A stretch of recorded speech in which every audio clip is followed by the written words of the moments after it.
Axios is an adult conservative Christian news company focusing on business, technology, politics, and news.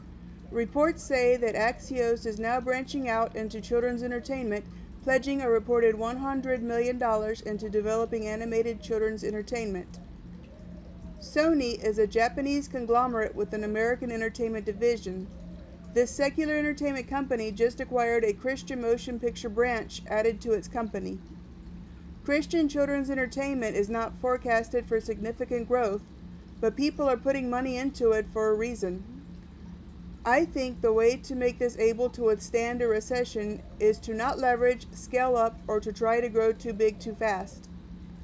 My product is in development and will be ready to patent and trademark soon enough. You know, this product must be brought into existence before it can be licensed or copyrighted.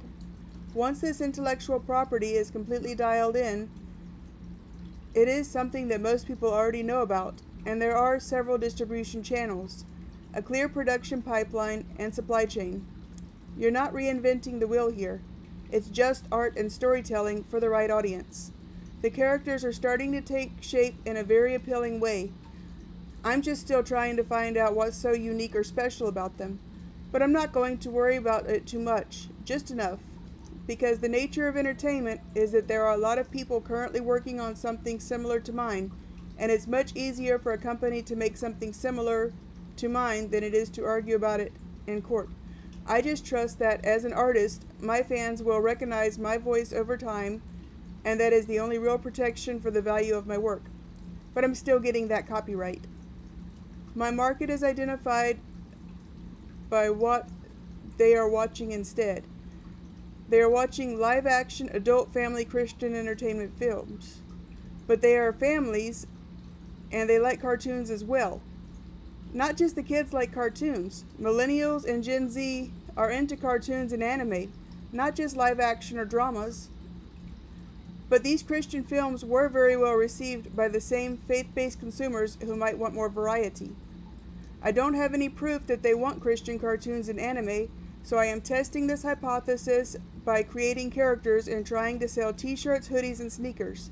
If there is a market for the Christian cartoons and anime, then there is a market for the merchandise, and the merchandise is quicker to make and to get into the market.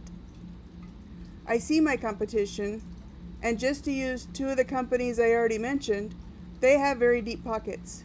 If they want to tie me up in court, even with frivolous lawsuits, they would quickly bankrupt me and waste all my time. I can't let this keep me from pursuing my dreams and making my art and building my company, but I have spoken with an entertainment lawyer in Florida who charges a $300 a month retainer fee. I think paying up front and having a lawyer look at my stuff as I build my company is a first priority, necessity, and I have found one that is highly ethical and has a lot of integrity, which is a must for a Christian company like mine. This is the best time in the world to be a storyteller. I have such technology and access to distributors and creators that even Shakespeare didn't have. Like many other entrepreneurs, the very first steps of my startup is just whatever content I can produce myself, unpaid, as a hobby, in between my regular work schedule. As it grows, as it starts making money, I only live a half an hour away from Full Sail University, my alma mater.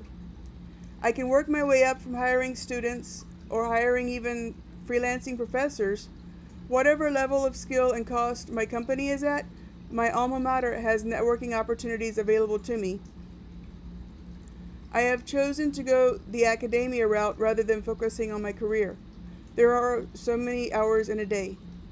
I do not have executive experience, but I do have several relevant degrees and nearly a decade of college education. I am studying as my remedy for lack of experience. I do understand that what we learned in the books is not the same as what people learn on the jobs.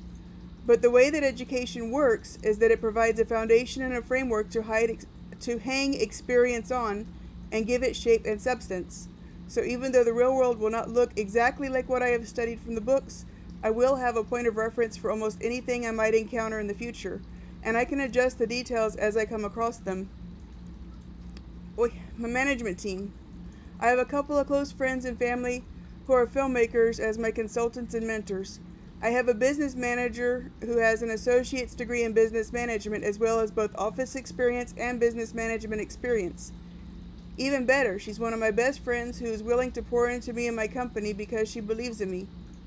And I have a smooth talking, natural born sales lady with decades of experience in both phone sales and customer service on my team. That's not a bad start for a shoestring, no budget startup.